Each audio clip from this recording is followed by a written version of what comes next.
किसान भाइयों, क्या कभी आपके साथ ऐसा हुआ है कि आपने जी तोड़ मेहनत की, धान की रोपाई भी समय पर की, लेकिन जब पैदावार का समय आया तो नतीजा उम्मीद के मुताबिक नहीं मिला?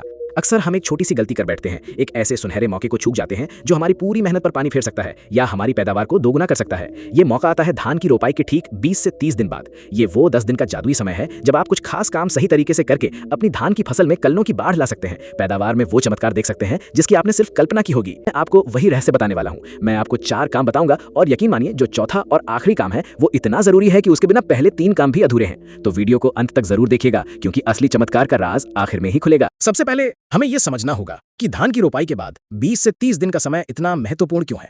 कृषि विज्ञान की भाषा में इस अवस्था को टिलरिंग स्टेज या कल्ले फूटने की अवस्था कहा जाता है। ये वो समय है जब धान का एक पौधा अपने आप को कई पौधों में विभाजित करता है, यानी एक ही जड़ से कई नए तने या कल्ले निकलते हैं। जितने ज्यादा स्वस्थ और मजबूत कल्ले होंगे उतनी ही ज्यादा बालियां आएंगी और अंत में उतनी ही बंपर पैदावार होगी। अगर इस समय पौधे को सही पोषण, सही माहौल और सही देखभाल नहीं मिली तो कल्ले कम निकलते हैं, पौधे कमजोर रह जाते हैं और पूरी फसल का भविष्य अंधकारमय हो जाता है। ये ठीक उसी तरह है जैसे किसी बच्चे के शुरुआती विकास के दिन, अगर उस समय उसे सही खानपान और देखभाल मिले तो वो जीवन भर स्वस्थ और मजबूत रहता है।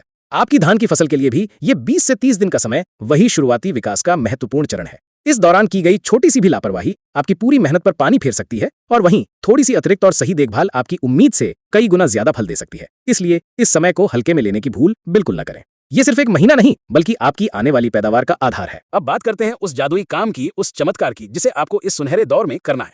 ये कोई एक काम नहीं बल्कि 4 कामों का एक ऐसा समन्वित यानी इंटीग्रेटेड पैकेज है जिसे अगर सही क्रम और सही तरीके से किया जाए तो परिणाम चमत्कारिक होते हैं। अक्सर किसान भाई इन कामों को अलग अलग और गलत समय पर करते हैं जिससे उनका पूरा फायदा नहीं मिल पाता, लेकिन किसान मित्र चैनल आपको बताएगा वो अचूक तरीका जिससे आपकी फसल में नहीं जाना जाएगी।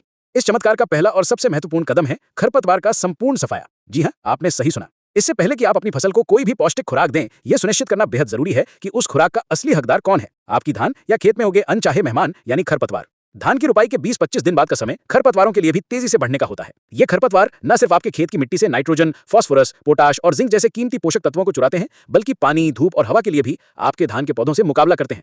सोचिए, आप जो महंगी खाद अपनी फसल के लिए डाल रहे हैं उसका 30 से 40% हिस्सा ये खरपतवार खा जाते हैं। इससे आपके धान के पौधे कमजोर हो जाते हैं, उनमें कल्ले कम फूटते हैं और उन पर कीड़ों और बीमारियों का हमला भी आसानी से हो जाता है। खरपतवार नियंत्रण के लिए आप 2 तरीके अपना सकते हैं। पहला है पारंपरिक निराई गुड़ाई, जो सबसे प्रभावी तरीकों में से एक है। सामान्यतः धान की फसल में 2 निराई गुड़ाई की आवश्यकता होती है, पहली रोपाई के 20-25 दिन बाद और दूसरी 40-45 दिन बाद। निराई गुड़ाई करने से न सिर्फ खरपतवार निकलते हैं बल्कि मिट्टी में हवा का संचार भी बेहतर होता है, जिससे जड़ों को ऑक्सीजन मिलती है और वे तेजी से विकसित होती हैं। अगर मजदूरों की समस्या है या खेत बड़ा है तो आप रासायनिक खरपतवार नाशकों का भी इस्तेमाल कर सकते हैं। इसके लिए आप बिस्पायरीबैक सोडियम 10% SC जैसे खरपतवार नाशक का प्रयोग कर सकते हैं, जो धान की फसल में उगने वाले संकरी और चौड़ी पत्ती वाले खरपतवारों पर बहुत अच्छा नियंत्रण करता है। ध्यान रहे कि किसी भी खरपतवार नाशक का प्रयोग करने से पहले खेत में हल्की नमी होनी चाहिए और दवा का छिड़काव करने से पहले किसी कृषि विशेषज्ञ से सलाह जरूर लें। याद रखिए, खरपतवार नियंत्रण सिर्फ एक खर्च नहीं बल्कि आपकी पैदावार बढ़ाने के लिए एक निवेश है। जब आपका खेत खरपतवार मुक्त हो जाएगा तभी आप चमत्कार के दूसरे चरण के लिए तैयार होंगे। चमत्कार का दूसरा और सबसे शक्तिशाली कदम है संतुलित पोषण का सटीक प्रबंधन।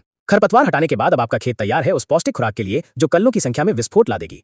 रोपाई के 20-30 दिन के बाद धान के पौधों को सबसे ज्यादा जरूरत होती है नाइट्रोजन, जिंक और सल्फर की। इसी समय हमें यूरिया की पहली टॉप ड्रेसिंग करनी होती है, लेकिन यहाँ ज्यादातर किसान भाई एक बड़ी गलती करते हैं। वे अंदाजे से यूरिया का छिड़काव कर देते हैं, कभी कम तो कभी बहुत ज्यादा यूरिया डालने से फसल एकदम से गहरी हरी तो हो जाती है, लेकिन पौधे कमजोर हो जाते हैं, उनमें बीमारियां लगने का खतरा बढ़ जाता है और वे हल्की हवा में ही गिर जाते हैं। तो सही तरीका क्या है? सही तरीका है यूरिया का संतुलित प्रयोग।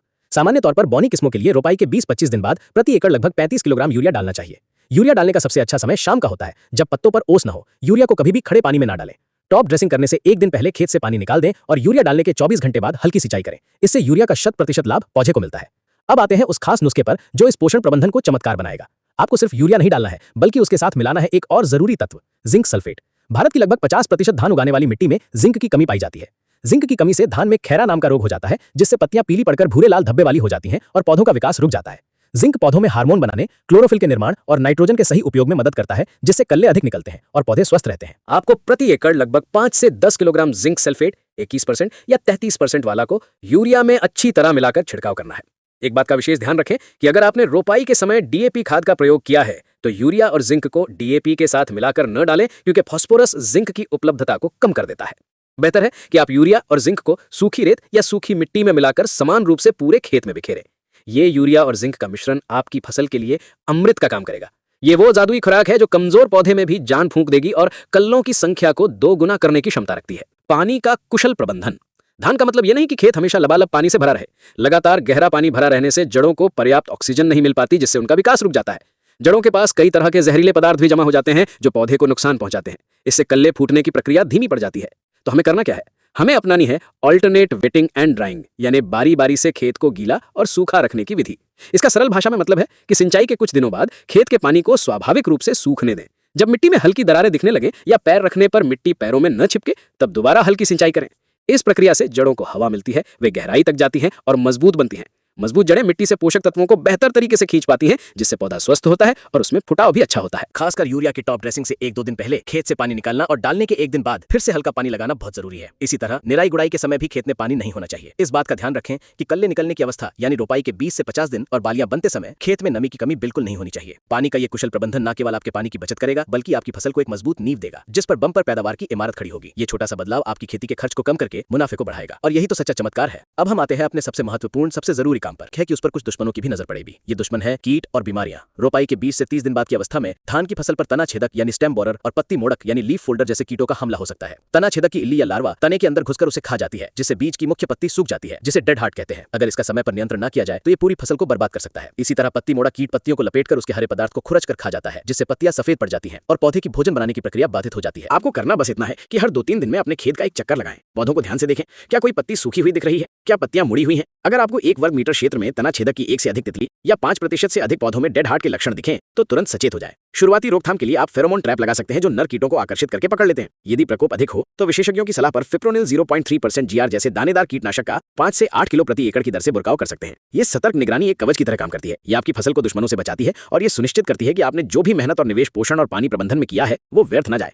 याद रखें, बचाव हमेशा इलाज से बेहतर होता है। समय पर की गई एक छोटी सी कार्यवाही आपको बड़े नुकसान से बचा सकती है और आपकी चमत्कारिक फसल को उसकी मंजिल यानी बम्पर पैदावार तक सुरक्षित पहुंचा सकती है। तो किसान भाइयों, यही है वो संपूर्ण पैकेज, वो चमत्कार जो धान की रोपाई के 20 से 30 दिन बाद आपकी फसल की काया पलट कर सकता है। चलिए इसे एक बार फिर से संक्षेप में दोहराते हैं। पहला, खरपतवारों का जड़ से सफाया ताकि आपकी खाद सीधे फसल को लगे। दूसरा, यूरिया के साथ जिंक सल्फेट का संतुलित और सटीक प्रयोग ताकि कल्लों का भरपूर फुटाव हो। तीसरा, बारी बारी से गीला और सूखा रखकर पानी का कुशल प्रबंधन ताकि जड़ें मजबूत बने। और चौथा, जो कि सबसे जरूरी है, वो है सतर्क निगरानी ताकि कीट और बीमारियां आपकी मेहनत पर पानी न फेर सकें।